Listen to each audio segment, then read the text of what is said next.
One of the biggest cultural themes on the entire internet is male and female behavior, especially when it comes to communication and relationships.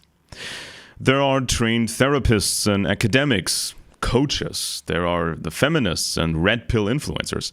What is missing from the ideas presented is the influence of empires over the past centuries on our behavior today. The academics and coaches can contain and mitigate negative dynamics somewhat. The more radical influencers usually only make things worse. In the era of serfdom, men were forced to perform their tasks day after day. Complaining about the conditions was forbidden and therefore dangerous. In their free time, they were expected to spend hours with their family and otherwise drink alcohol in the tavern with other men and keep conversations very simple.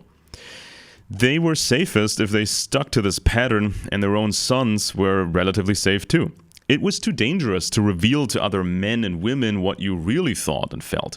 How everything seemed like a prison, the frustration, the anger, the despair, and the longing for change.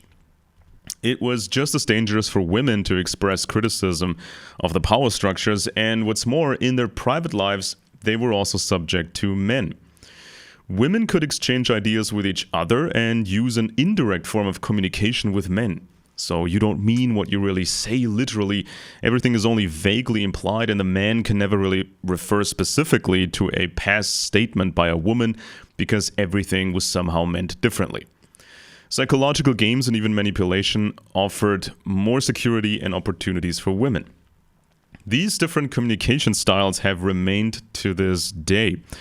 Men want to do their everyday tasks and otherwise enjoy sex, sports, beer, and conversations with other men without any depth.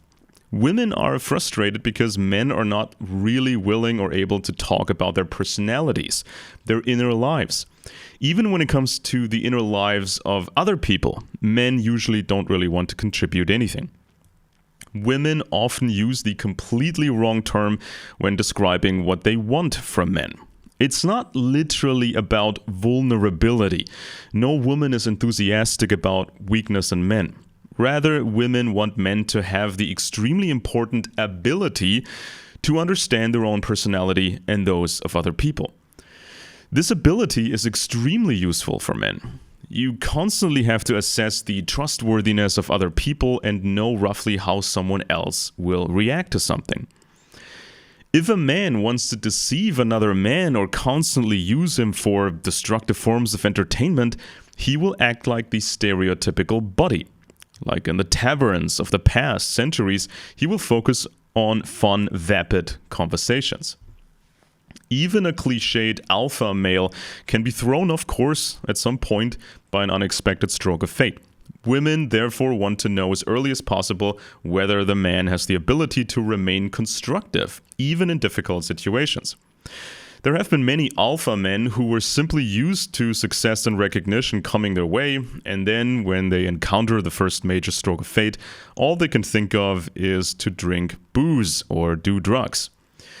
When women communicate too strongly in an indirect style, it is annoying and confusing for men today. We need clear words that are also meant literally.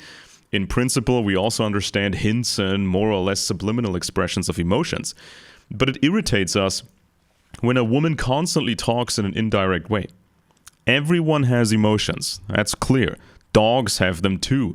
We humans cannot constantly string together words or noises just to express simple emotions.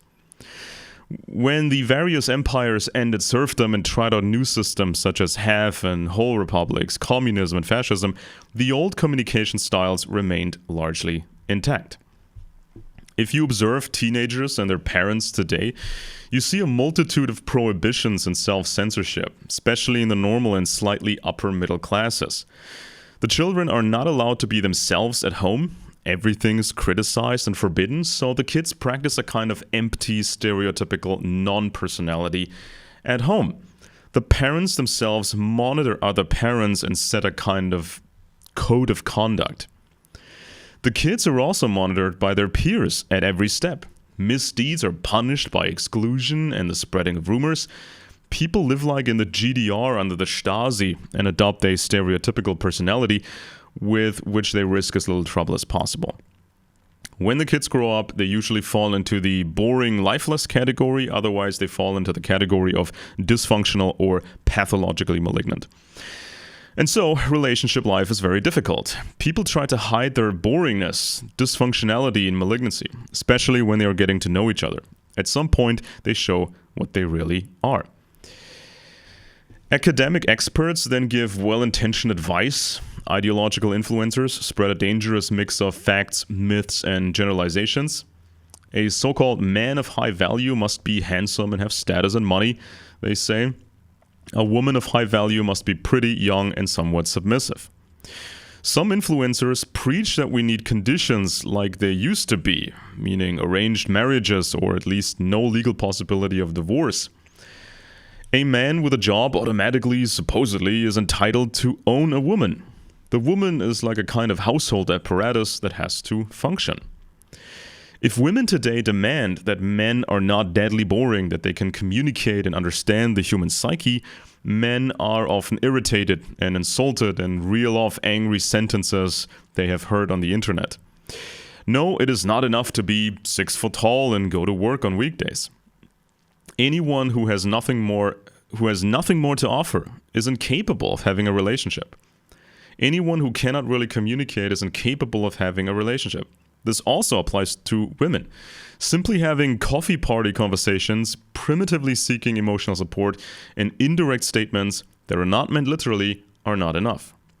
Millennia have manipulated us into limited forms of communication and behaviors that prohibit us from forming real relationships. Sex is, of course, essential for men. We are constructed in such a way that we simply feel really bad without sex. If we were not constructed in this way, our entire species would not have survived. If a woman thinks that emotional coffee party conversations and raising children and running a household are enough, she is wrong. Anyone who cannot maintain attractiveness and sex is not capable of marriage and family. Most of the frustration in relationships arises when the partner is too boring, lifeless, or too dysfunctional, or too evil. There's no getting around it with some phrases from the internet. If you have been paying attention, you will have understood that popular fictional characters from novels and films do not exhibit any of the 3 characteristics. That is why we like these characters so much. Anyone who makes an effort to be alive, to become more interesting and more entertaining, anyone who makes an effort to avoid or correct dysfunction in themselves, and anyone who does not drift into evil, despite the evil structures in the world, roughly speaking, deserves the label of high value. If you only look at beauty, youth, money, and status, you too often end up with a questionable partner who you cannot trust. Another classic is the discussion about whether a man can really be friends with a woman. Some influencers say that this only works if the woman is unattractive, but that is not true. If the man and the woman belong to the lifeless, boring category, no real friendship can develop. This also applies to 2 men or 2 women. If a man thinks the woman has nothing to offer other than youth and beauty, then only a relationship seems tempting. But this would be a hollow relationship. A lively man and a lively woman can very well have a real friendship and thus possess something that is far too rare. This does not necessarily have to develop into a relationship, but it can. Friendships between men and women require honesty. It does not do a man much good to pretend to be friends with a woman if he only wants sex and otherwise thinks the woman is boring. You can pretend to be a good listener, help with assembling furniture, and offer emotional support, but you are usually wasting your time. Women, on the other hand, must not communicate ambiguously and vaguely, and thus use men as free furniture movers and complaint boxes. Our societies are so unstable that some men and women pose a danger. Influencers often manipulatively preach group dynamics and prejudices. Almost everything a woman can do to a man can do to a man, and vice versa. Being exploited, being ripped off, getting someone into trouble, etc. Most influencers are amateurs and rip-off artists. They think it is easiest to milk the betas, meaning the inexperienced people. If people follow the advice of the influencers, new frustrations or mainly loneliness result. Women are told that they don't need men. If they are over 30 and successful in their careers, they expect their dream prince of their age bracket or older. But the supposed princes then chase the 20-year-olds, mainly young women who have little money. But even for these men, the situation is usually not fair.